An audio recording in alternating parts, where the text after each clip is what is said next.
Good evening, everyone. How are you? You guys are doing well? Yeah, well, welcome to the first Burglary Prevention Forum that is put on by the Cupertino Public Safety Commission, and I really appreciate you being here. And so I assume that when you guys are here on Friday evening like this, either you guys have no life, right? Or the local movie theaters don't have your favorite playing tonight. But what we're talking about tonight will be very important, and we apologize. We don't have a lot of money here at the Public Safety Commission, so usually for those of you who have attended city function, you will see a lot of refreshments and drinks and everything else, but unfortunately, we're broke, so we don't have a lot of money, so you can't just put anything out, and we apologize for that. But this will be a very great opportunity for you to learn about what's happening citywide in terms of crime and why you're seeing such an uptick in burglary and other property crimes and so on and so forth, and what it is that you can do as a resident to help us fight this trend that we're seeing right now. And I am telling you, and then you will see it as the presentation goes on, that this is not just the city of Cupertino that is seeing that phenomenon, but this is something that is affecting the whole state as we speak. And it will be very clearly presented to you, and then we'll also take some of the questions. Now, before I get into or introduce our speaker for tonight, I'd like to say thanks to the City of Cupertino. Obviously, introduce the Public Safety Chair, Dr. Andy Huang, and for his work. And also, we have Public Safety Vice Chair, Jerry Tallinger, and these two folks have been extremely instrumental in putting this event together, because they worked so hard over the last 3 months to put this event together, so I really appreciate that. Also, credit goes to Robert Kim, the person in charge of tonight's audio and video from Cupertino Communication Team. Thank you. And I'm not just saying this to kiss his butt to make me look good for tonight, but they really do work very, very hard. So, without further ado, I'd like to introduce our Detective Sergeant, Mark Roggia, to the stage. Please come on over. And just to,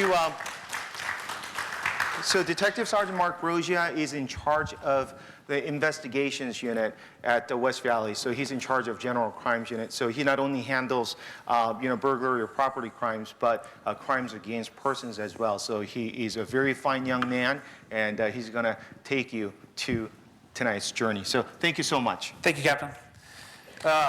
Once again, it was Sergeant Mark Roggia. I've been with the Sheriff's Office for about 12 years now. I've been a sergeant for 6. Primarily my time on patrol was working the other side of town, east side of San Jose, in Southern County. But I've been over here for the last 2 years. Like Captain Sung mentioned, primarily in investigations in my division, we investigate property crimes.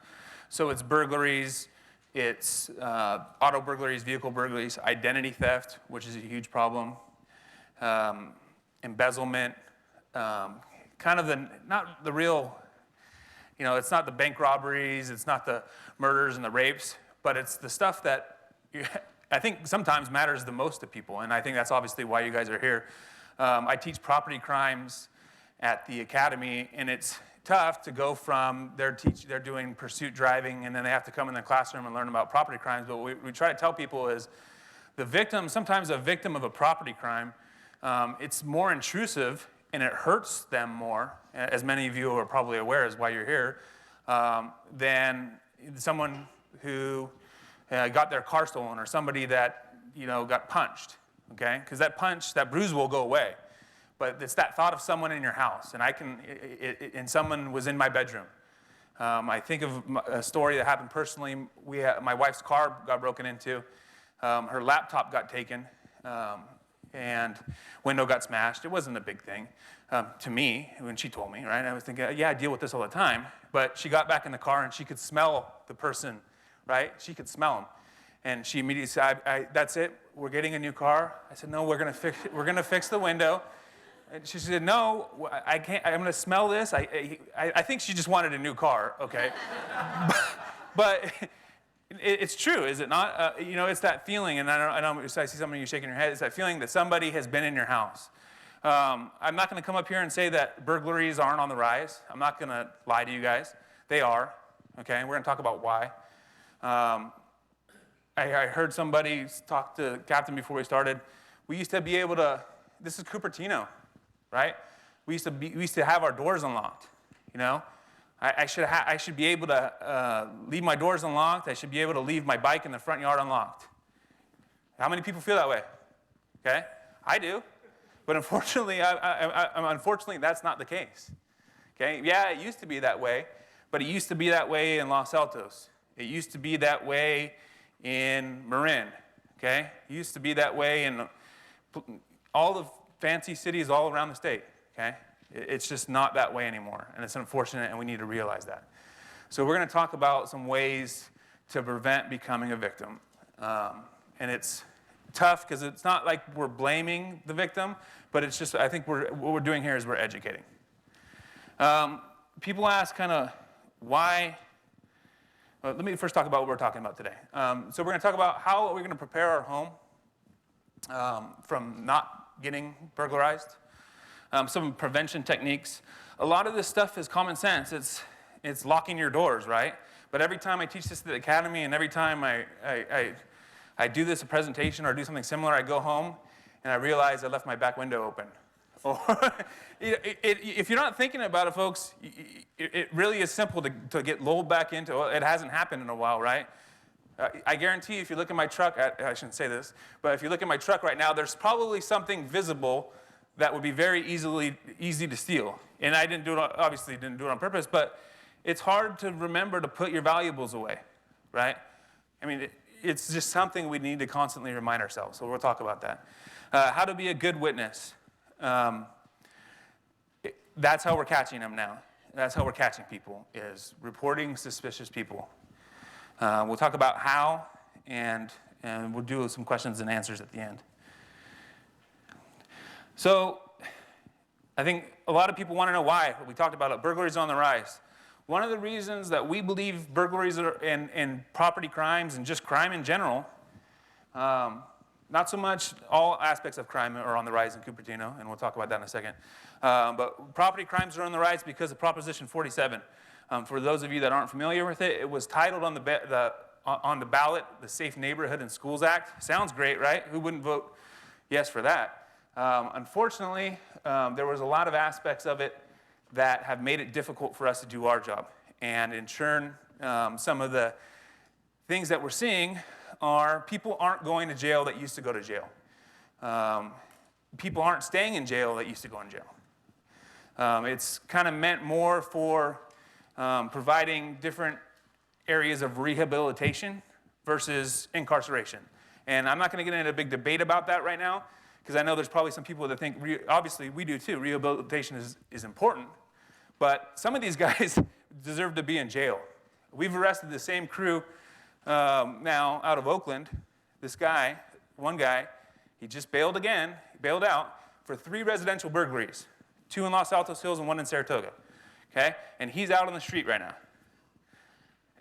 And he's fighting his cases, okay? But there is no reason he should be out. His rap sheet is longer than anything. But what Prop 47 did, and I had a video, but we're going to I want to get into some other things, but what Prop 47 did in justice, make a lot of felonies, which is felonies as you go to jail. They turn those felonies into misdemeanors. A lot of those were drug-related offenses, possession of methamphetamine, possession of cocaine, possession of heroin. So now you stop those guys out on the street, and those are the guys that are stealing things, mind you, right? The guys that are using drugs. You stop a person with heroin on them, you give them a ticket now. Just like a speeding ticket. It's a misdemeanor, right? But they don't go to jail, okay? They don't stay in jail. They go to court, they get into a program. Maybe they get better.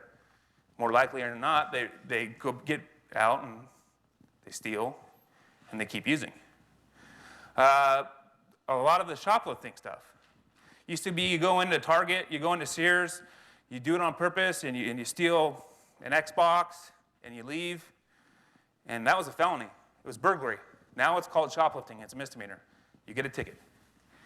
It makes our job difficult.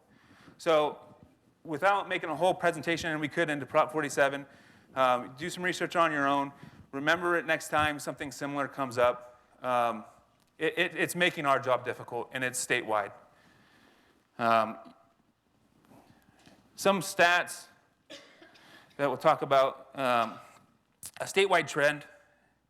What you'll see is, like I mentioned earlier, it's not here. It's not just here. It's San Francisco. It's Fresno. It's LA County. Violent crime's up. Property crime's up. What we can say in Cupertino is, within the last 2 years, violent crime is down. Okay? Our robberies, our assaults with the deadly weapons, homicides, all that stuff has gone down. Burglaries have gone up. Okay? But if you look statewide, all of those other ones have gone up in all those crimes, in all those areas. So it's not just specific to our city here.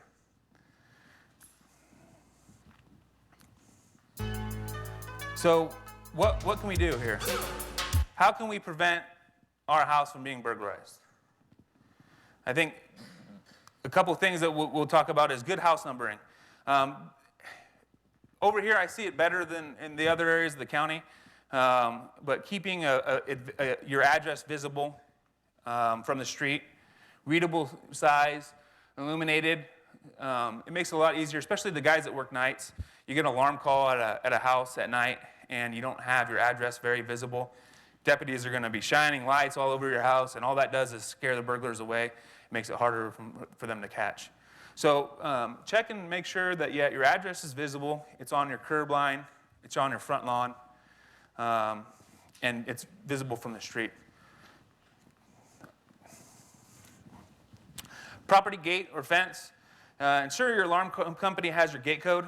Some of the bigger properties around here, we've had to jump fences. You want a deputy not to respond to your house, put up a fence that looks like that. Okay, they're going to, that looks clear, sorry. Please give us your gate code so we can come get in, or give the code to a trusting neighbor, give the code or a key. It really helps. Okay, doors and locks. Obviously, when you're moving into a new house, you want to change the locks. Don't rely on the landlord to do it. Change it. Make sure that you have control of all your keys. Keep your doors locked at all times. Like I mentioned earlier, that is like number one thing. Unfortunately, you'd be surprised how many cases come across our desk still that, oh, the back door was open. The front door was open. People think, is this area targeted? Do the crooks know that people over here, maybe some cultures, don't lock their doors? I guarantee you they do. I've seen it firsthand. Okay? We're looking through suspects' cell phone, and they're saying, hey, where do so-and-so type of people live? Where do they, what neighborhoods do such and such culture live in? It happens. The bad guys are looking for certain people. Okay? Because why do you think they do that? It's that stereotype, right? That certain cultures, certain people keep large amounts of cash, have a lot of gold, have a lot of jewelry. It's just a known, that's what they believe. Okay? So if that's what they believe, that's what they're going to go on. And then they go to a house, the door's unlocked, they get, what was one? 200 grand in cash underneath a bed. Okay? $1 million in jewelry, not in a safe. Okay? They're going to go back to their hood, their neighborhood, and what do you think they're going to say? They're going to tell her, hey, but we got to go back to that street. Okay? That's a money pit there. When I worked the east side of San Jose, I think we maybe had 1 or 2 residential burglaries a month. Okay, a month. And everybody thinks, oh, east side of San Jose, that's a very dangerous area. That's scary. That's where all the crime is. No. Those people, the criminals over there, okay, not saying they're all bad people, obviously, but the people that are committing crimes over there come to Cupertino. They come to Saratoga. They come to Los Altos Hills to steal. And they do that because of the things I just talked about. There is a reputation of having a lot of money over here. There's a reputation of having a lot of things that are out in the open. Okay, so what are we going to do what are we going to do about that? Okay, we're going to change that reputation. And how do we do it? We're going to start locking those doors, keeping them locked, buying safes. We'll talk about that. Never hide a key outside. I'm not going to tell you where my parents live, but if you look underneath their front mat, there's a key. Okay, there's a key. I tell them all the time, really? The front mat? I mean, you can't like buy one of those rocks and something, the front doormat? But sure enough, the front doormat.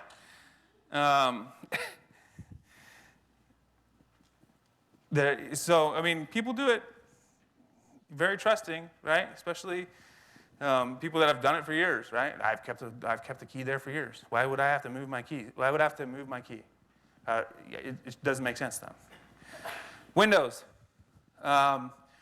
We're seeing a lot of burglars making access through windows, specifically windows that don't have any locking system on them, like a dowel or something. They'll break the slide.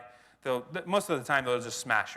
What we're seeing is a lot of backyard, rear sliding glass door smash entries. So that's a tough thing to combat, right? How do you get? I mean, I've talked to the glass companies. They do make anti-shatter sliding rear glass windows.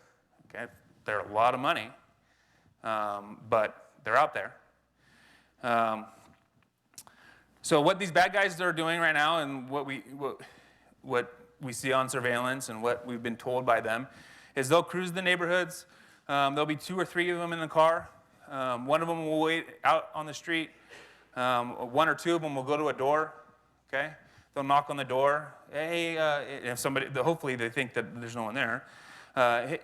If someone answers, they'll come up with a bogus thing like, "Hey, have you seen my dog? Have you? Do you know where so-and-so street is?" Something lame. But more often than not, they'll know someone's not there. They'll knock on the door to confirm it, and then they'll go around the backyard. So they'll go to the backyard because more often than not, people leave back windows open.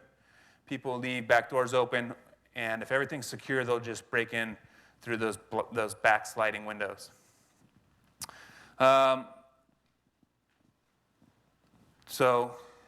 Lighting, a lot of this is done during the day, but we're seeing more and more kind of this dinner time. I don't want to warn you, but right now,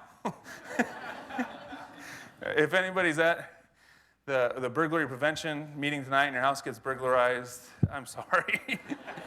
I really am. I'll pay extra attention to it. But a lot of these guys are going right now, dinner time, maybe a little bit after. So make sure your home is well lit. Those motion lights are great. Front yard, side yard, backyard. Timers on interior lighting. Set them for random times. Especially when you're gone, interior lighting timing is very important.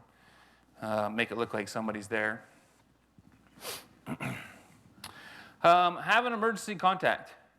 Somebody that, especially if you have an alarm, or even if you don't, that is aware of your property, and that if something happens, if we get a call that your garage door's open, right, one of your neighbors calls somebody and we go out and we clear your house, make sure there's no one there, somebody that can respond and say, oh yeah, hey, this doesn't look right, that doesn't look right, and make sure they have kind of your gate, your alarm code, and keys to your home.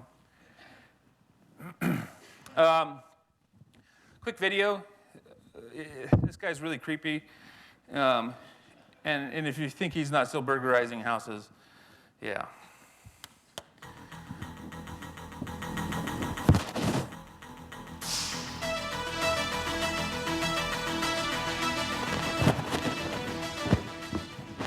Good evening. Tonight we're spilling the beans, rather they are, all of the professions that we come in contact with on a daily basis, what they really think about you, and in this case, how they target you by robbing your house. There's a home break-in every 15 seconds, but what you're about to find out could keep you from becoming one of those statistics. So in a profession not exactly known for telling the truth, Deborah Roberts got a reformed felon to make some true confessions about Burglary 101. Burglars have their own slang. A weekend job, a vacationer. An open window heist, easy money. But whatever they call it, skilled thieves like Chris Patterson rob someone somewhere every 15 seconds. Easy enough. But today, Patterson isn't taking valuables. First thing I'm gonna do is make sure that I got a way to get out of here and make sure nobody is home. He's giving you a valuable lesson. People make it so easy for burglars to victimize them. Convicted 4 times and now on parole, Patterson's trying to clean up his life. So he agreed to strap on a camera, break into this house, and give up all his secrets. All kinds of good electronics down here. Wow. So let's be clear. You're not burglarizing houses anymore. No, absolutely not. You're not a danger to me or anybody else out there at this moment. No, absolutely not. The only reason that I even am talking about this is because I don't want it to happen to people. It would be great if other people didn't have to go through what my victims went through. If those victims only knew. Sometimes I would drive for 2 or 3 hours. There were things they could have done to keep the burglars at bay. It had to be perfect if I was going to risk my freedom. Turns out a home robber is as choosy as a home buyer. Anything here look enticing? To Patterson, some houses just scream, rob me, and others not so much. So his first tip, a security system is worth it, especially if it has cameras. In fact, some can even beam live video of a break-in as it's happening. 2 people in the house. Oh, here comes another one. So a homeowner can call the cops. Ma'am, it's okay. Officers are surrounding your house. They're not going to get away with anything. But get this, Patterson says he's still robbed plenty of homes protected by alarm systems. How? Because owners are often too lazy to turn them on. Half the time it's not even armed if there is one there. Not even armed? Really? On the flip side, here's something that's always on.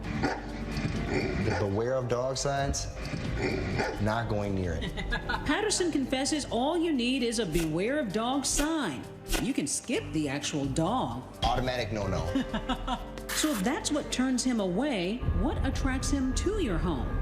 Now see, this one's completely obstructed. There's no way for anybody to see what's in the front. Is that a good thing or a bad thing? That's a great thing for the burglar. Privacy makes his job oh so much easier.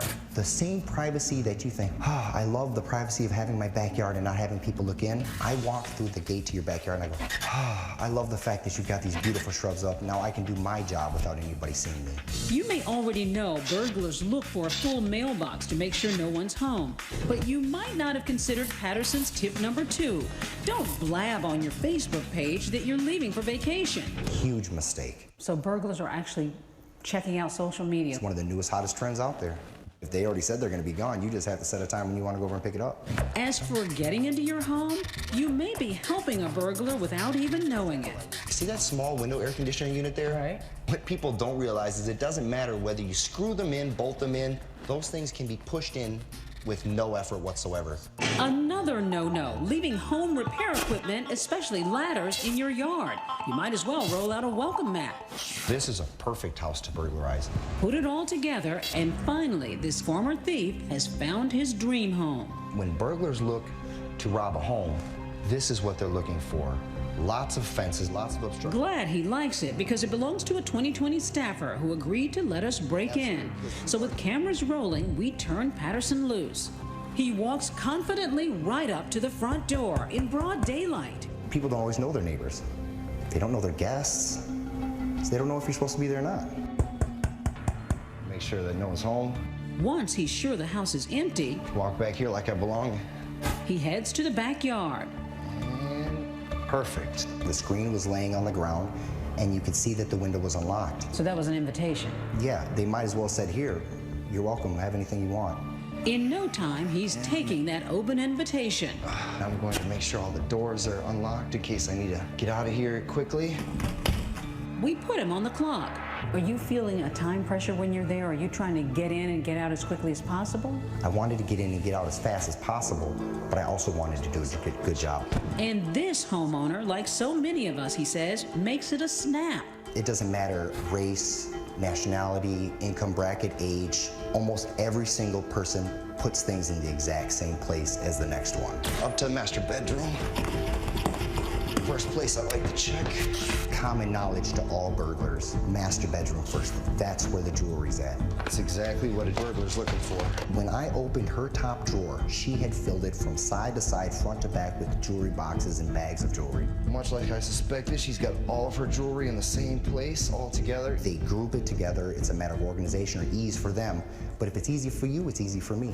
So if you cherish your rings and bling, listen to tip number 3. Stash those baubles in a plain old shoebox and hide it in an unlikely spot, like the kids' room. Because you're not going to go in the kids' room, probably. No, it's probably not worth my effort. It's the box that gives it away, and it being easily accessible. It's been about 5 minutes already. I gotta keep moving. Next, he searches for prescription drugs in the bathroom. These days, they're worth their weight in gold. Cash and coins anywhere. People like to leave rainy day cash and stuff in their drawers, so always gotta make sure you check those. And the mother lode? Video games in the living room and computers and small electronics in the den.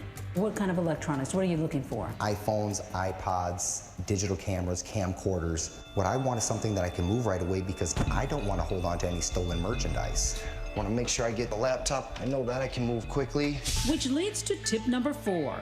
Don't leave the cords and chargers attached to your electronics. Store them separately. Patterson says it's sure to frustrate a thief who may decide to leave it all behind. A lot of times people don't realize how valuable those things are. Without the cords, you can't sell it. 13 minutes since he broke in, Patterson walks away with a big haul, worth at least a few $1,000s, he says. Make sure I close the door on the way out. His preferred getaway? Believe it or not, walking out the front door. And I'm out of here. Nobody in the neighborhood is noticing you walking out with either a pillowcase or some kind of a bag out of somebody's house. No, usually people don't even notice. I've waved at neighbors driving away. You're breaking into their neighbor's home and they have no idea. Absolutely. She may as well have had a bow on it. If they would have had a bow on it, at least I would have had something to unwrap when I got home. Here's maybe the most important tip for you because it involves your personal safety. Could anything be more frightening than walking into your house and realizing you've been robbed? Well, yes. Waking up in the middle of the night and realizing the burglar is still there. What's the best strategy? Take a look.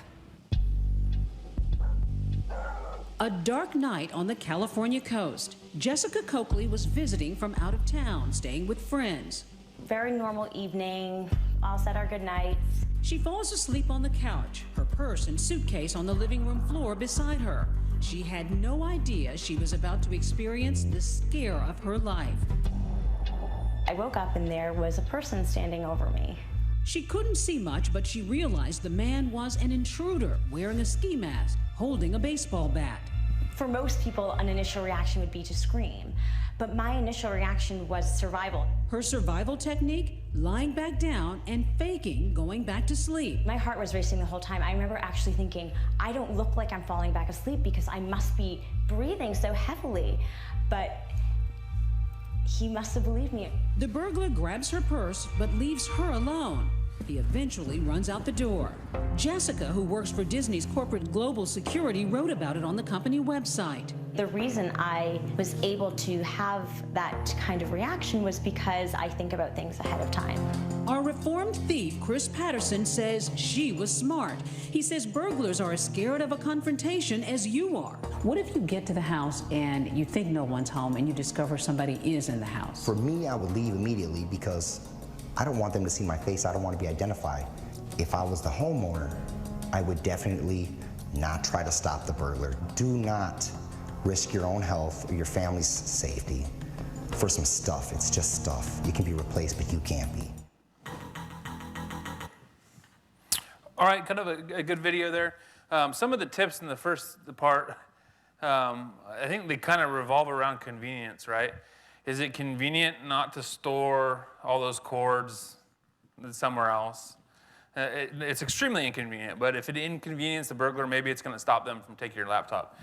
I couldn't imagine keeping my wife's jewelry in my kids' room, right? When he said that, I could just imagine them making fishing lures out of her earrings and God knows what. But I think there was a lot of good tips there, specifically the social media stuff. I mean, just watching that video, was there a lot of things that you could think of that, oops, I mean, maybe you have done, or maybe you still are doing. Keeping all your jewelry in the top drawer, posting, can't wait to go to Hawaii tomorrow. These guys are out there looking at that stuff. So just things to think about. Vehicle burglaries, not so much of a problem as residential burglaries, surprisingly, right now. The numbers aren't drastically increasing. They're still steady, especially in our big shopping centers, in areas where there's a lot of cars. Just some things to think about when you're talking about preventing vehicle burglaries. Always lock and activate the alarm of your car. Don't invite a break-in. It's like what we talked about at the beginning. Just remembering to put all those purses, backpacks. Prior to this spot, I was in charge of the our parks patrol spot, and constant vehicle burglaries. Someone going to the park, leaving their purse out, leaving anything out, and going for a hike. And when the people see you leave, if there's a bad guy in the parking lot, and say you're at Rancho San Antonio, and they see you with your jogging gear on, and you run up the trail, what do they probably know? You're going to be gone for hopefully a little bit, right? Half an hour. So they got some time. If there's no one else around, they know there's not a lot of surveillance in that area, okay? Pretty easy pickings.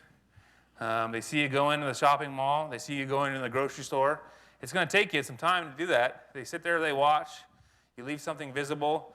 They look in all these cars, and very easy to break into these cars, to smash a window, grab a purse, and be gone.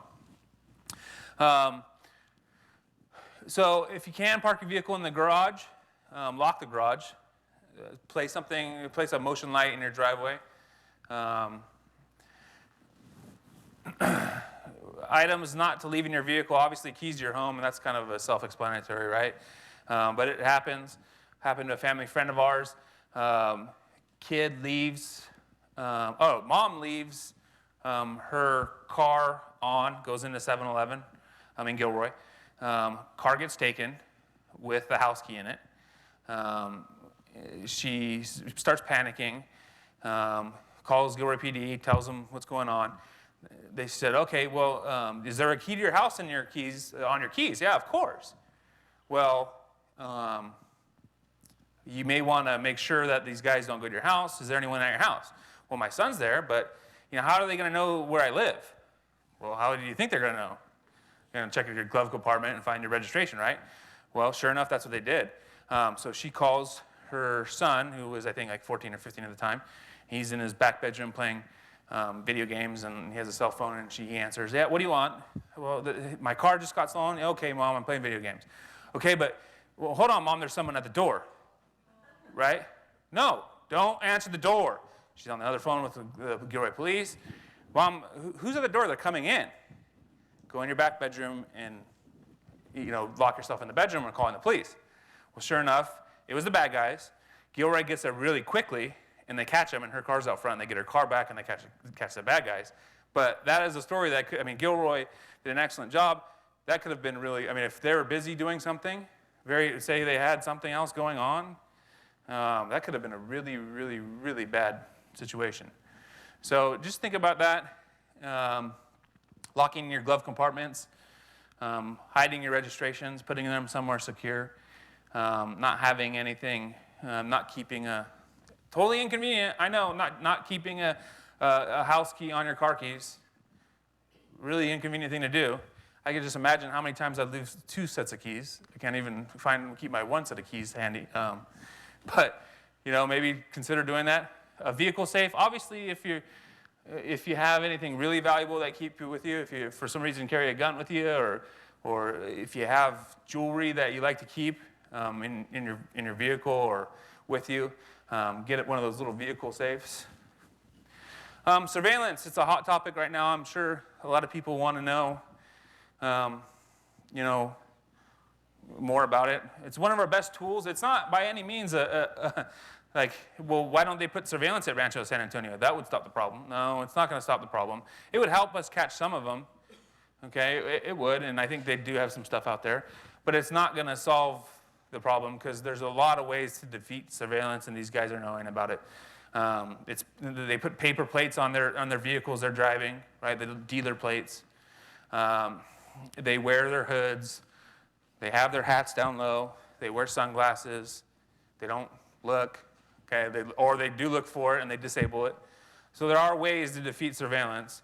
And just because we get a picture of the guy, the bad guy, and we send it out, and I'll show you how we do that. A lot of times, people just don't know who that is. You can send it out all the way statewide, and no one ever responds. But what we recommend is something that is obviously, the higher the quality, the better. What it does is, like a 1080p, provides awareness and identification. It's funny, even, I don't want to, well, I probably shouldn't name stores, but even some of the more the more affluent stores in the area, they get something stolen, and you go to get their surveillance video, and it's just real grainy, and it's like, wow, you guys are putting out really great electronics, and you can't have a surveillance that will let us look at somebody. But just think about that. If you're going to spend the money, spend a little bit extra and get something better. I'm not going to endorse anything up here. Do your research. There's a lot of stuff online. The higher the resolution, the better. Something that it's pretty simple when you do some research. There's a wide variety out there. There's wired cams. There's wireless ones. There's stuff that you could view, like the one I have on my front door. You could view it live, right? So I could see right now what's going on in my front yard. People have that so they can check it out and see what they're doing inside their house. I think that's I don't want to know what's going on inside my house right now. I have too many naughty kids. But there is that option, right, to find out what you can have that, so you can live stream it. You can make it so it's motion activated. If someone rings your doorbell, it goes off on your phone, and you could talk to the people. Some really cool stuff out there. Anything is what I'm going to say is anything is better than nothing. And if you don't have, if you go out, you can go to Costco, you can go out to Best Buy or whatever. They're not that expensive now. It's $100-$200 for a basic one, $300-$400 for a really, really good one. My dad, being the cheapskate that he is, bought the dummy cameras, right? For we have a hunting cabin in Los Banos, and always getting broken into when it's not hunting season. But we got those little dummy cameras with the red blinking lights, and nothing's happened there, right? And those are $19.99 or something like that. They're cheap, but you're going to get what you pay for.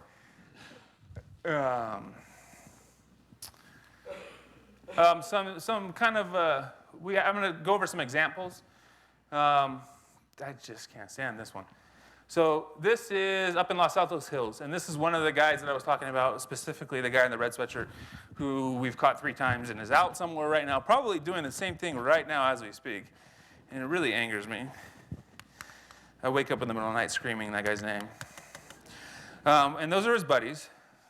They are from South San Francisco and Oakland, and this is kind of what they do. And that's great camera resolution. When we saw this, we right away, we knew who he was. There's audio on this too. On this one, you can hear them talking to each other. Go get something to break it. They kind of walk around, find a rock. Live time. I think this guy got an alert on his phone that there was motion in his backyard. Calls into the sheriff's office. Los Altos Hills is obviously ours. We get up there, surround it, and that was the first time we caught them. There was, obviously, since then, 2 more. And I imagine there will probably be another one that we'll catch them doing. They know, you see, he's kind of pointing, there's a camera up there, there's a camera up there. They don't care.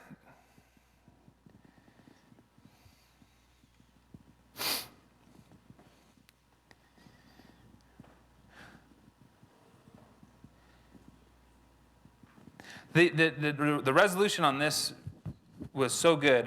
The pair of pants that Reggie's wearing there, in that pair of pants there with the fancies with the rips and everything, you can see him breaking the window now and kicking it.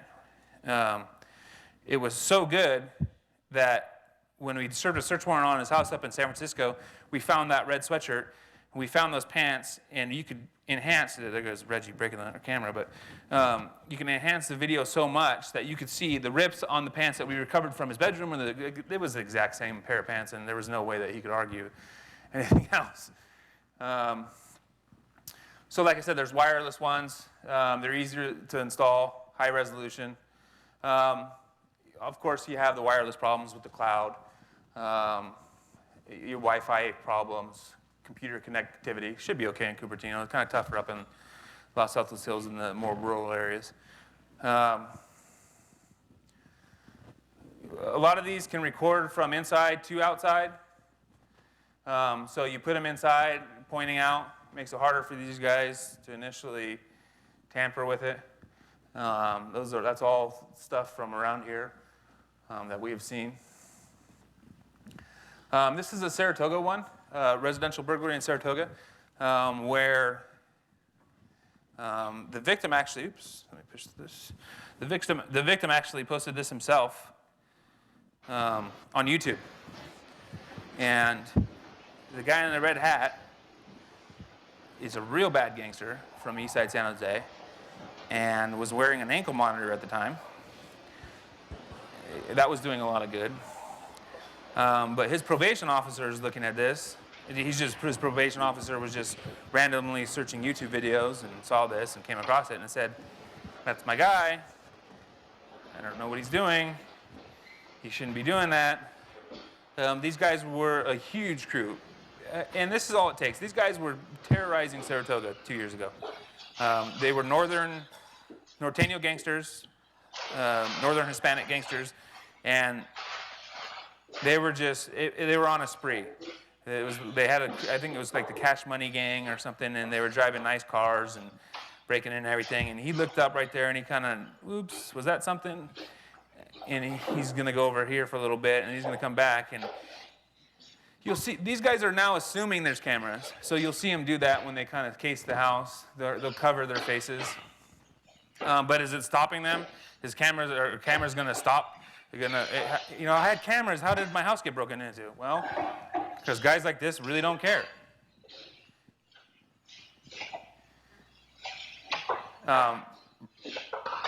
Great audio.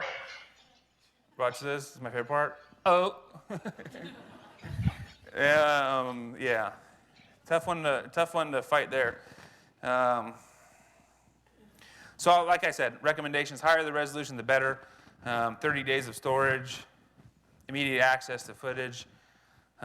Location is kind of an important thing to think about, especially if you put it inside your house. Make it so that it's obviously at a level where it'll catch the subject's face. We had a really good, not really good, I say really good, we had a burglary, a large take burglary recently in Cupertino. The footage was really clear of the guy's shoes and pants. So if I see those pants and shoes again, I'll know for sure that's him. Unfortunately, from here up, and I don't know, maybe something happened prior, maybe the person set it up to watch his kids, because that's pretty much, or yeah, he's expecting a smaller person to break into his house. But yeah, think about locations when you're putting it. The front porch is a good one. I love the one on the front door, because even if they decide not to, we've had a bunch of on those Ring doorbells where, hey, this guy rang my doorbell and then looked up and then took off. That Ring doorbell is pretty unique, and they kind of know that it's going to take their picture. We've seen a lot of those get taken too, but it is what it is. You still get the video footage of them. Final note on cameras, like I said, anything is better than nothing. Great tool for investigations. Footage is going to help you and others. And how we put together a lot of this is in Target here. Two of our local Cupertino residents, I wouldn't be surprised if, well, you would probably know them. The guy and gal go into Cupertino. They do a vehicle burglary up at Stevens Creek Reservoir. Within 20 minutes, they take a purse and a victim's credit cards. Within 20 minutes, they go on a shopping spree, as usually happens. They go down to Target. They buy thousands of dollars worth of stuff, and of course, the Target people are none the wiser and let them buy $500 iTunes gift cards and whatever it is. That's ridiculous. But we get those videos. Let me go back to them. We make still photos of it, and what we put together is what we call a track flyer. A track flyer is what we send out. You're not going to be able to read all that, but the gist of it is we put those pictures on the top, a description of what happened, and we send it out to all the local agencies. More often than not, especially if these are good gangsters or good crooks, you're going to see somebody, oh, that's, Carissa. She lives over there on blah, blah, blah. Okay? That's so-and-so's truck. So then we go and we find his truck, and sure enough, he's wearing the hat, and they have all the stuff, all the stolen merchandise in their house. And they get arrested for burglary and auto burglary and possession of stolen property. And she had drugs on her, and she did 2 whole months in jail. And she's been in trouble a lot. Like we talked about preparing for a vacation, let your neighbors know. Place a hold on your mail if you can, if you don't have somebody to grab it. Or you can go, and you can also go online or call the West Valley substation. You can go online to the sheriff's office website, fill out a patrol check request, let the guys know that you're leaving, call that number there at the bottom, let someone know that you're leaving, when you're coming back, and the guys will check on your house. Do not post to social media. We talked about that. Check in with your neighbors. Check in with your alarm company. Lock it or lose it is kind of the big thing that we're talking about. The more you do to keep your home from looking like an easy target. I mean, you saw that from the video. Those guys are kind of like they're house shopping, right? They're looking for an easy target. They're looking for that house that you can hide from the street. They're looking for an easy spot. One of the things that I think is in here is dogs. I can't think of a time, Captain Sung was talking about this earlier, where you got a dog in the backyard and somebody goes in the backyard. I'm not talking about like a little dog, but I'm talking about like a real dog. Or these gangsters are afraid of dogs. Even the beware of dog sign, like he said, will work.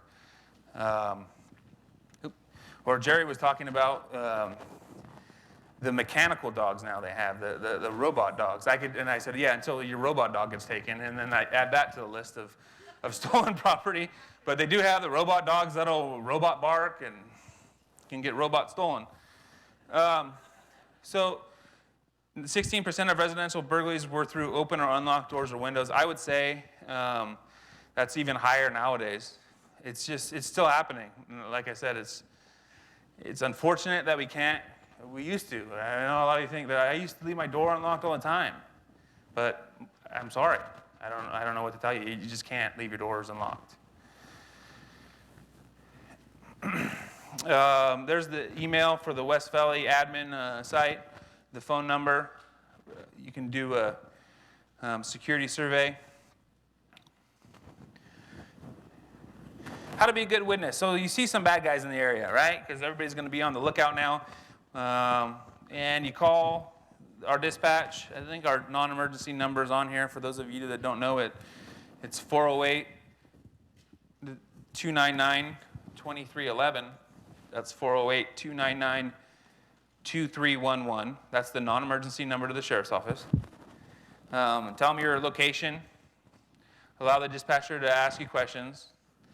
If it's an emergency, you can always call 911, obviously. But if it's just something that you see, a guy going door to door.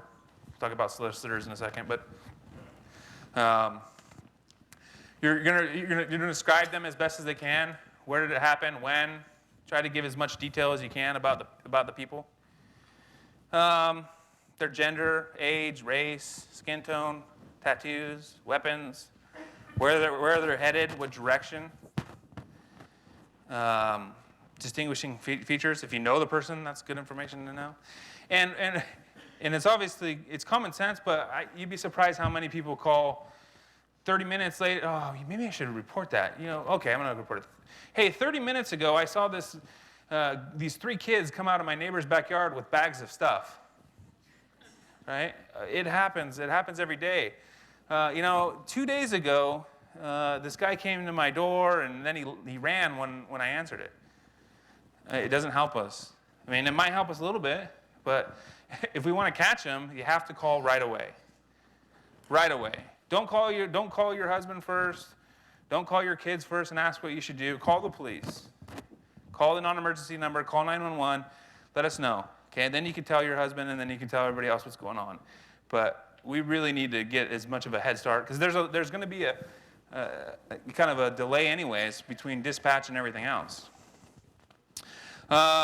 So there's an acronym, CLAMS, the color of car, license plate number, if you can get it, additional stickers, additional information, the make, model, and state. How many occupants and where were they going? Property lists are really important. It's one of the best ways that we can catch people is if you have a good inventory of your stuff, including serial numbers. Keep receipts to everything that you buy, everything that has serial numbers. Hang on to those, because what we do is we enter all that stuff into an automated property system, and if somebody gets stopped with an iPad, the deputy's going to check the serial number, run the serial number, and boom, it comes back as stolen. More often, I'd say, out of 10 burglaries that we solve, I'd say 6 or 7 of them come off of recovering property that's related to a burglary.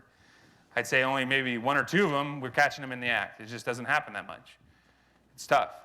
The majority of the times that we catch these guys is after the fact. And one of the best ways is by having a good inventory. It's having, this is my wife's engagement ring. Here is the what it was etched in it. Here's the size. Here's the make. Here's my iPad serial number. Because we go out to all these pawn shops, and if you give us that, right, we know what to look for. Otherwise, hey, I had a gold necklace stolen, and it was worth $20,000. Okay. Well, what did it look like? Well, it was gold. Okay. Well, any pictures of it? No. Well, it's going to be tough. It really is. So anything you can get that inventories your possessions, the better chance you are to ever find it back. We talked about solicitors in the city. Solicitors, everybody's required to have a permit, and from what I've been told is these permits aren't even issued. So basically, they're not allowed to solicit in the city of Cupertino unless you've had a permit for a while ago. So it's a tough thing to combat. A lot of these guys, not all of them, are up to no good. Okay, if you see them, report them. It's tough because once we get there, generally speaking, we check and see what they're doing and cite them out, move them on, but it's not something that they go to jail for, by no means. I mean, we talked about that. You can have heroin on you and you get a ticket. If you're selling magazines, you're not going to go to jail. But you will get a ticket. Sometimes you get a warning and they'll move you along their way. But these guys, a lot of times, are the guys that are doing burglaries. So keep an eye out for them.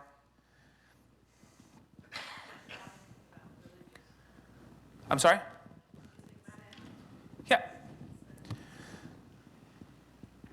Oh, I'm sorry. So those soliciting for religious, political, charitable, or educational purposes are exempt from requiring a permit.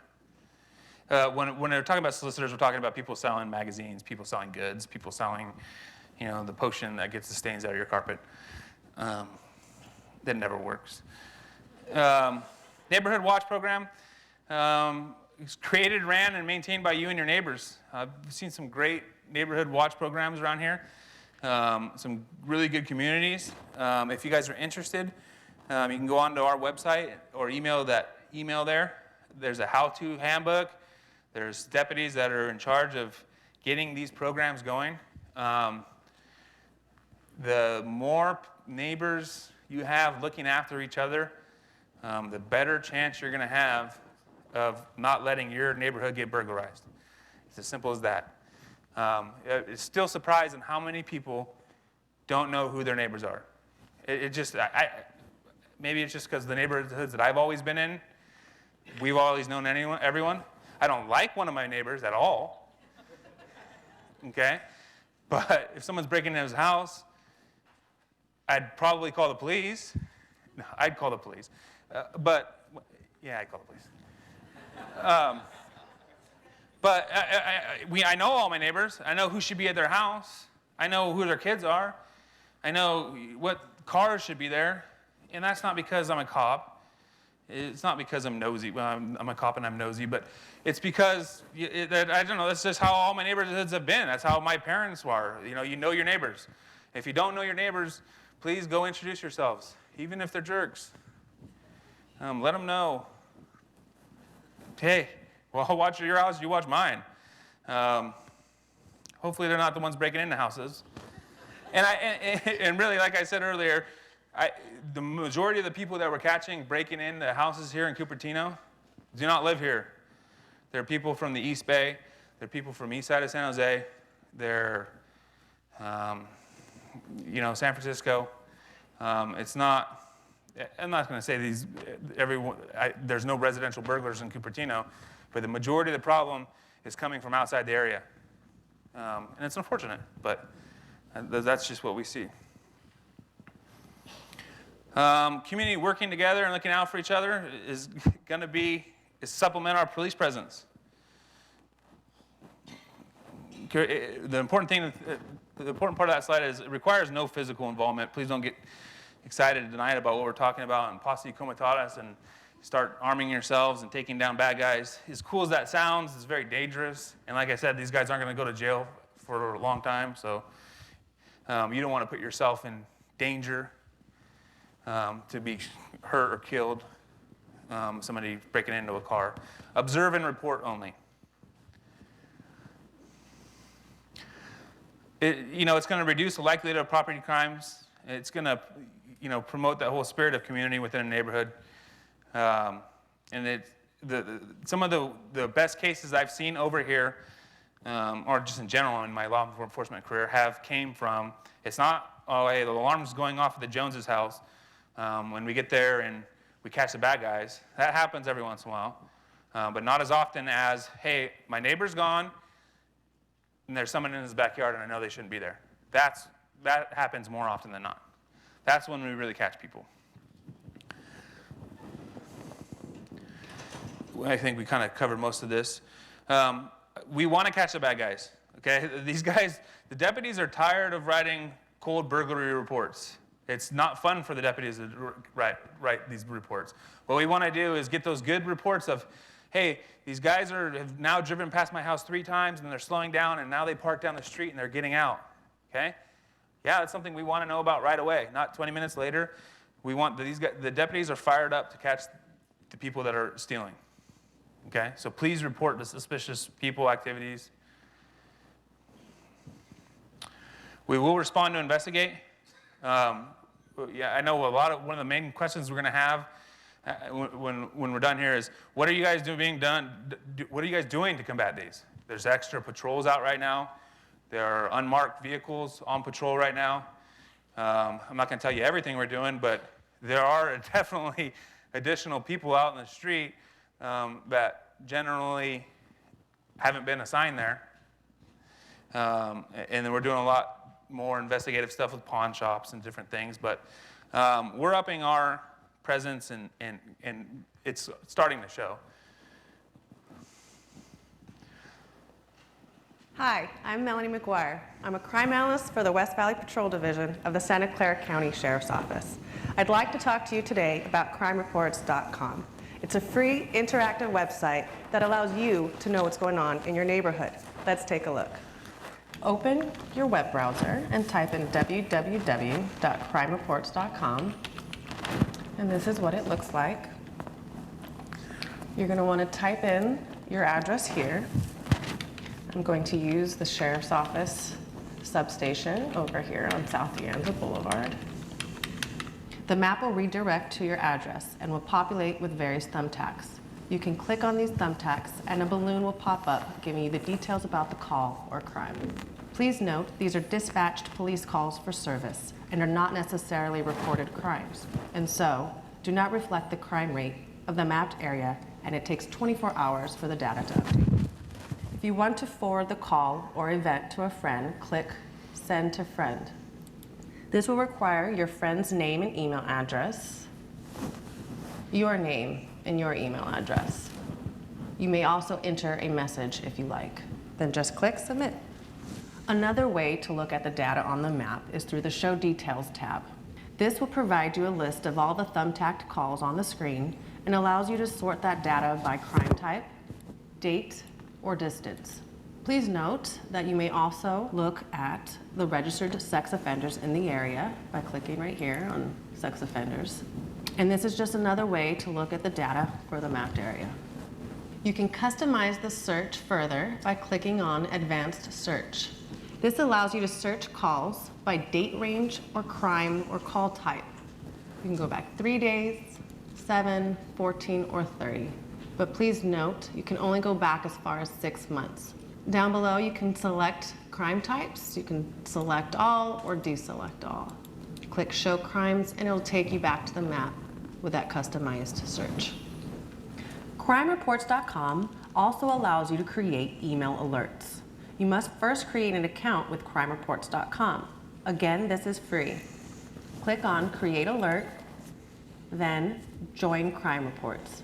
All that is required is first name, an email, password, and password confirmation. CrimeReports.com also allows you to submit an anonymous crime tip. If you know information about a crime and you want to make an anonymous crime tip to Crime Stoppers, simply click the link Submit a Tip at the top right of your screen. This will take you to 4 drop-down fields. Because the specified region chosen is the San Jose area, the final field or drop-down menu will provide Silicon Valley Crime Stoppers as the only option. Click on this and you will be directed to a separate web browsing page for the Silicon Valley Crime Stoppers web tip information system. Close this window when done to go back to your CrimeReports.com page. If you have a security camera at your home, you can also register your camera at CrimeReports.com. Simply click on the link Register a Camera at the top right of your screen. This is a great crime fighting partnership tool for law enforcement and local communities. This helps law enforcement solve crimes in your neighborhood using your home security cameras. It's simply a data registry that allows us to know where the security cameras are in the neighborhood. This will save investigators time from having to canvass neighborhoods, searching for homes with security cameras. You may create a separate account for your camera registration or use the account you already created for CrimeReports.com. In the digital age of information, it's important to take advantage of new technology. That's why the Santa Clara County Sheriff's Department is contributing data to CrimeReports.com to keep you informed of what's going on in your neighborhood. We are committed to partnering with local neighborhoods and communities to fight crime, and this is just another tool for that. Thank you for your time. So along with crime reports, you can also go on the City of Cupertino's website and subscribe for the weekly crime. Basically, it's a summary of what has happened within the week. It gives examples of types of crimes, where they've occurred, and a short synopsis. And then also, you can also go to Cupertino's next door. A lot of you guys are already on that. Kind of a running blog that Captain Sung and other people update with some of our arrests, along with our Facebook page as well. Thank you, guys. We'll open up for questions. Can you please give him a round of applause? Wow. What a nice presentation that was. Folks, just so you know that each one of you will have a scrap piece, a small piece of paper on your seat. That's for the questions. If you still have some of the questions that you would like to ask, then please do fill them out and then hand them down towards the end, okay? So that we can take them and we'll be able to answer those questions for you. While you do that, So I stepped outside for a moment, and then one of the residents who was actually departing got a hold of me and asked me exactly who I was and what I do for the sheriff's office. So for those of you who do not know me, my name is Captain Rick Sung. Yeah, I introduced everybody else but myself, I think. Captain Rick Sung, and I am your chief of police. And I'm also in charge of law enforcement services for the town of Los Altos Hills as well as Saratoga. So I have 3 cities in my jurisdiction. And I was just talking to my good friend down at Beverly Hills Police Department. He and I haven't talked for a long time. He gave me a call, just happened to give me a call while I was outside. And he asked me, hey, Rick, what are you doing? I said, I'm doing a burglary forum presentation in the city of Cupertino. And he goes, are you talking about Prop 47?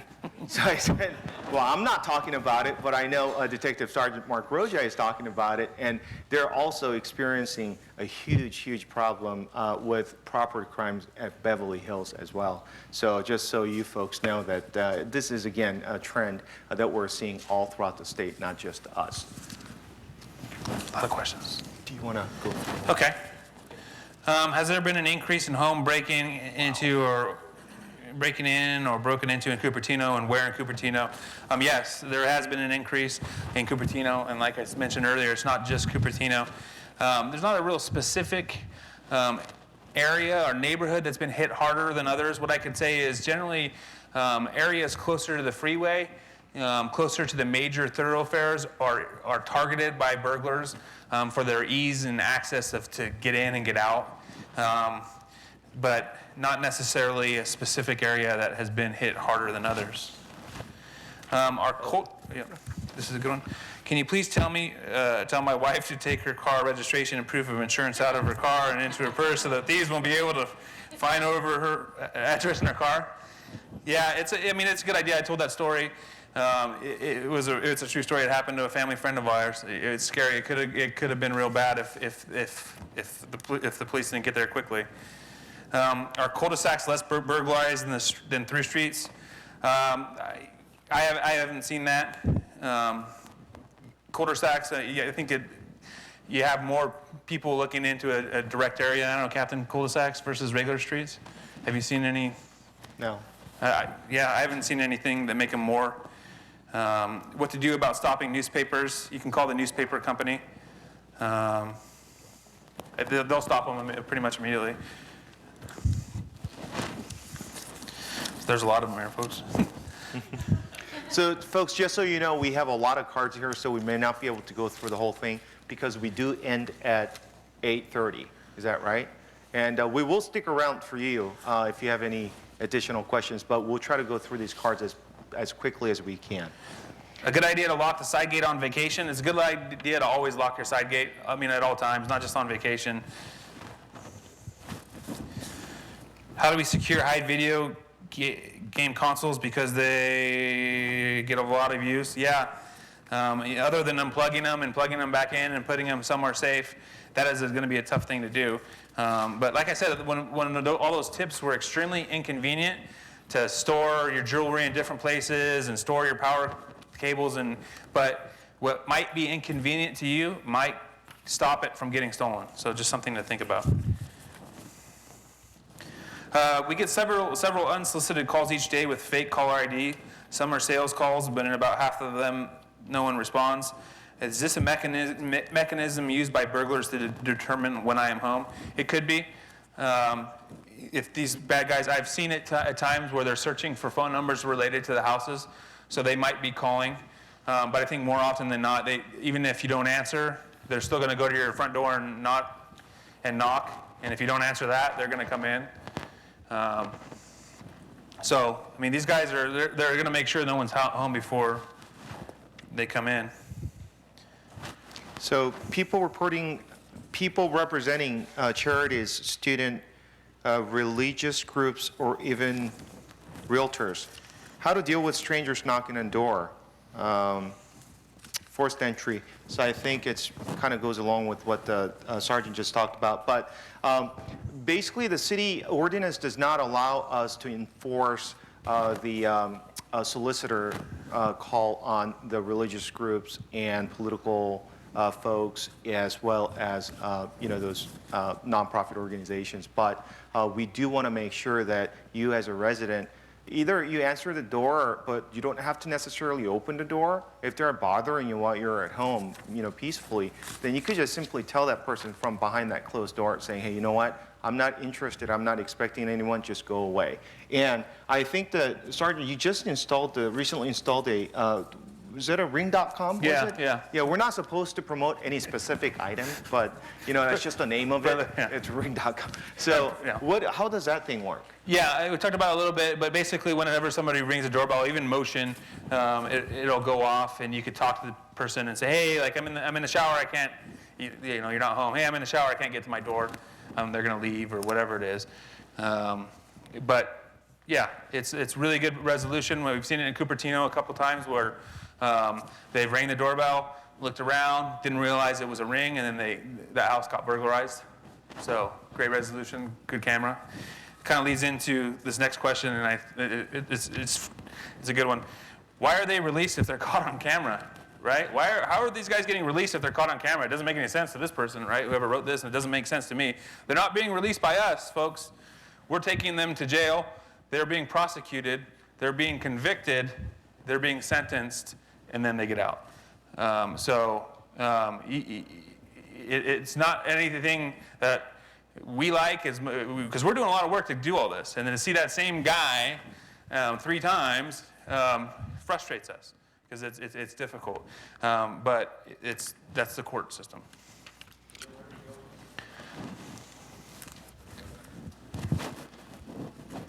He said, "Where do we go for that? Like, what can we do?" That was his question. Legislation, right? Remember that next time there was a bill, something similar, or something that appeals this and makes jail time stronger, or something. So we're law enforcement, so we enforce the laws that are given to us. So again, the legislature is definitely a way to go. In fact, there are several bills that are being introduced, or that are being introduced as we speak, different Senate bills and different assembly bills, because that particular proposition was state initiated and passed by voters, more than 60% of the voters. It really will take an act of Congress to overturn, because that was the people's choice. So they could only modify, and they're putting a lot of efforts and time into doing that. How far we're going to go with it, that we don't know, as far as the law makers, and as far as what they can and cannot do. So we'll see what happens, but the whole point of having this particular forum is so that we can communicate. Okay, we can, work together, because there is nothing more powerful than the collaboration between law enforcement and our community. We can add, as a city, another 10 law enforcement officers, 15 law enforcement officers, but when these dirtbags, that's how I classify them, dirtbags, they're criminals.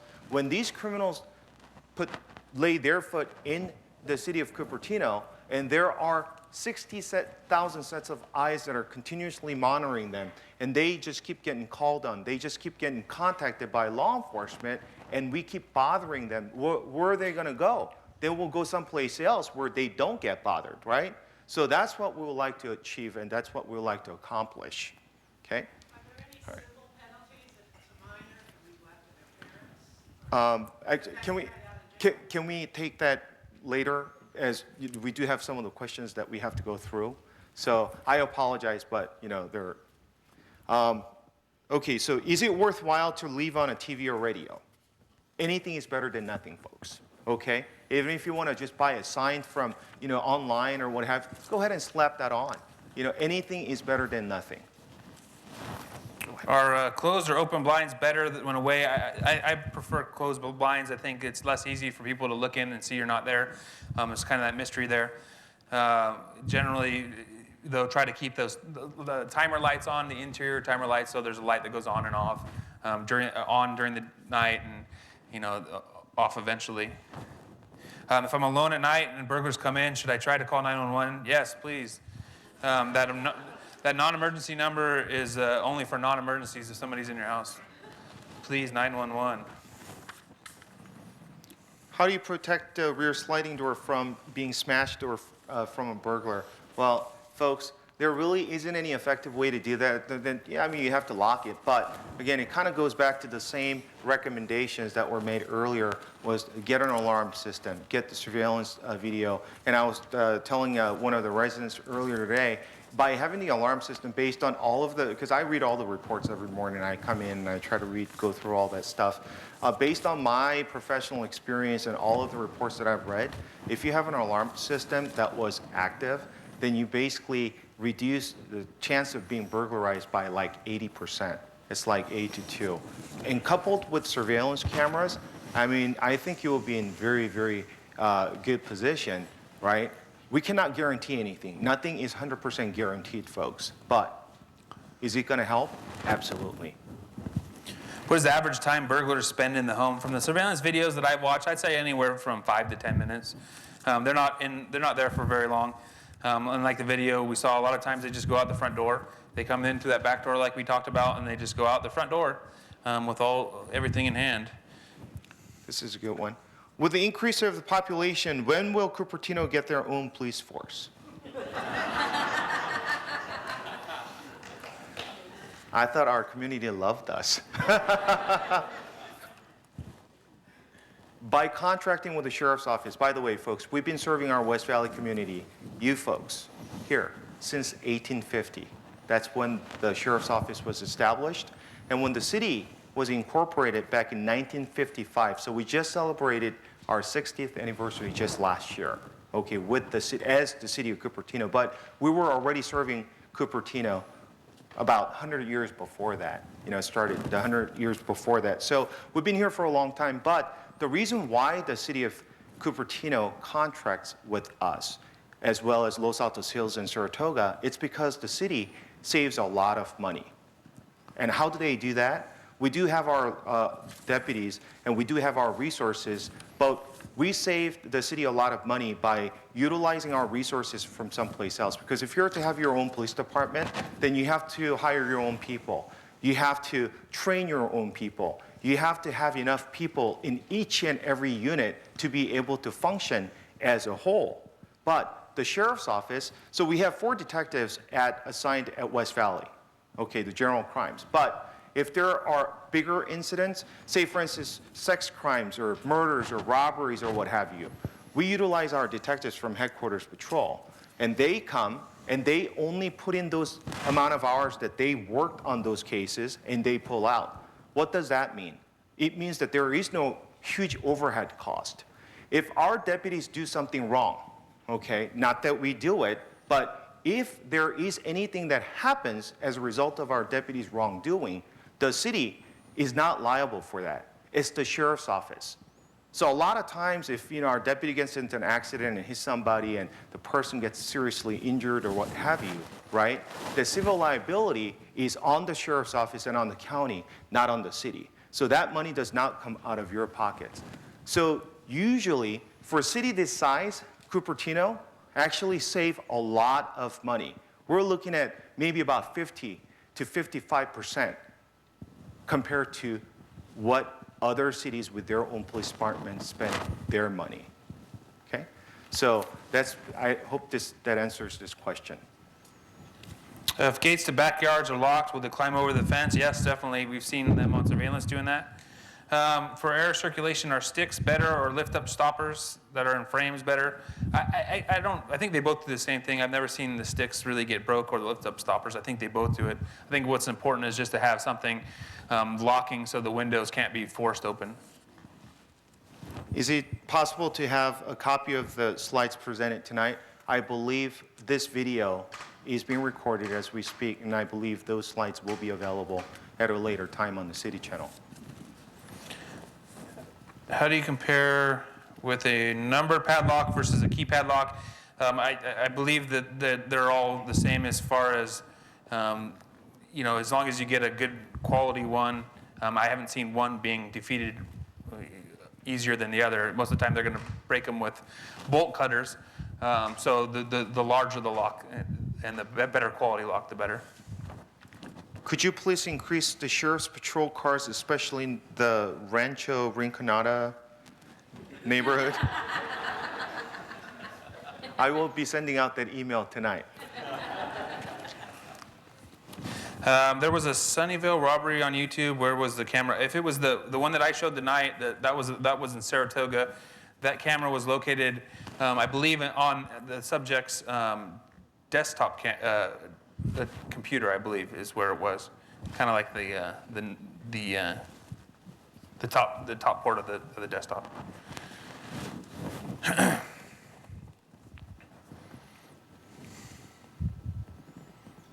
How suspicious does a person or a car need to be before police want a call from a resident of Cupertino? For example, I saw a white van with young guys driving slow and looking around near my house. You know, if it's suspicious to you, who knows? You know, and it's one of those things that, yeah, sometimes we go to something that isn't the hottest call, but you never know. That white van might be something to us, right? We might be looking for that white van. So when you call it in, boom, hey, somebody saw that white van. That could be the white van that's been doing all the burglaries. So if it gets those little hairs on the back of your neck, if it's something that's not right, please call it. Please call us. Not saying that, you know, it's going to be the guys. Not saying that the deputies are going to get there the quickest. They might be busy, but if it's good and it's good information to know, you're going to see action quickly. Can we do a separate talk on identity theft? I believe that is coming down the pipe. Parked vehicle in garage, might it be better to leave a car outside the house to make it look like someone is home? Yeah, that's personal preference. You know, do you want your house to look like it's occupied? There's different ways to do that versus the chance of your car getting burglarized out front. You know, there's different ways to make it look like someone's in your house at the time, other than just having a car out front. But I see the point. What do you recommend we do when we get a fraudulent IRS call? And I'm sure that many of you have, I've received some too. I answer, and I don't talk, then I hang up. But I want you to call us. Although there really isn't much we could do about it, because a lot of those phone calls right now that are voiced over IP, and it's really, and a lot of times they actually use spoof numbers, meaning, you know, they will, you know, forge it so that it looks like, you know, it's coming from our county communication or from the sheriff's office. But by you reporting it to us, we will compile that data, and depending on the severity of each incident, then we can, you know, perhaps have our cyber crimes unit, you know, start looking into it. But if we don't get any calls from you folks, then we do not know that those are, you know, those type of things are going on in our town, and you know, there really isn't much we can do. So, but we do have to get that information from you folks. So don't think that you're bothering us by calling us, but do give us a call, okay? Please, thank you. What information would you want then? Just that they call? Number and the nature. Okay. Someone I don't know is knocking on the door. Should I answer? If not, then what? You know, obviously, if you don't feel safe about answering the door, then don't do it. But please let them know that you're there, because just hiding or not responding is gonna more than not make them think no one's home. And we've seen that happen where, you know, someone gets scared because there's someone at their front door, so they don't answer, they don't say anything, and then all of a sudden these guys are now in their backyard, and all of a sudden they're now breaking the back window. Hey, I'm home. I can't get to the door. What do you want? We don't want any. Just yelling at them is fine. Just making it known that you're there. Go away. What to do when a burglary happens? We hear police follow-up is weak, so few actions are taken. That is not true. That hurts right there. Ouch. Not in Cupertino.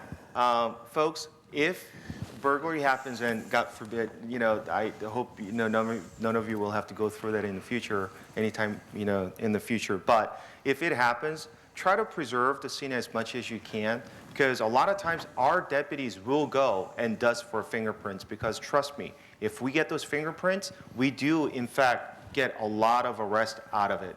And, you know, we do a great follow-up, and you're looking at the detective sergeant who's in charge of that here. Weak, apparently. Not weak at all. Not weak at all. And we do that. But you have to leave the scene alone. I know that you don't like to see what's in front of you, but you have to leave it there. And a lot of times, the cars, the homes, our deputies go out there, and by the time we get out there, the whole car's been already cleaned out and, with Windex and everything else. So, yeah, no, I mean, that happened. Because, I could understand from, the victim's, perspective that, hey, I don't like this. But our guys do go out there. We do respond to all of the burglary calls, folks. Unfortunately, some of the other residents in other jurisdictions, they don't get the level of service like they do from the sheriff's office, okay? So you guys call us, and we'll go out there and we do what we can to do follow-up. And if there is any piece of evidence, we do follow-up, okay? A very close city, very close to us, very much larger than us. You're not going to get an officer going to your house. There's going to be no fingerprints lifted. There's going to be no report taken. You're going online. You're filling out a police report, your own police report, which gets forwarded to one detective through the whole large city. Not going to say the city's name, but that one guy is handling all the property crimes for the whole city. We have 4 here in Cupertino. You're going to have people respond to your house. We will collect fingerprints, like they said. We're not weak. Now, Sergeant. I'm sorry? What percentage? As far as the percentage, 100% if we get those fingerprints, 100% if we can get the DNA evidence, okay? But if there's nothing, then 0. Okay? Is that good enough? Yeah, I can also add something. This is my personal experience. 2 years ago, I had a family get-together. Some friends came over. Actually, Mr. Steve Hill, if he's still here. Okay, would you please stand up? So he's my witness, okay? We had a family get-together. He was standing outside my door, and then he saw someone driving a U-Haul, okay, big orange U-Haul. And then they drive through our neighbor's house, and came out the side of the car, and then somebody took all the letters from our neighbor's house. Our neighbor are like 70-year-old, retired, okay? And then Steve told me right away, he's like, Andy, somebody just took some letters, right, driving a U-Haul. I called the sheriff's office right away. We give them a description, right? A big orange U-Haul. Somebody just snapped the letters, okay? The sheriff's office immediately alerted every single sheriff's office and the highway patrol in the county. Okay, guess what happened? Within 1 hour, highway patrol caught the van. They not only got all the letter back, including her social security check because they were retired, but everything else that was in the van. Lots of stolen goods, lots of stolen letters. Okay, so what did I learn from this lesson?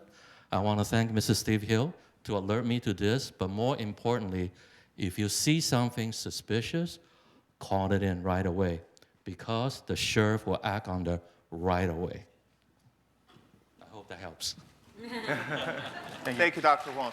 No, seriously, yeah, because if there is any deputy sheriff who does not respond to the needs of our community, then that's the deputy that I will personally have a problem with. Okay, so you call us. That's the sheriff's office. All right, I think we are about 1 minute. to end 1 minute? Yeah. Is that right? Okay, Yes. 1 minute. Okay, so then we cover one more. What is? What's that?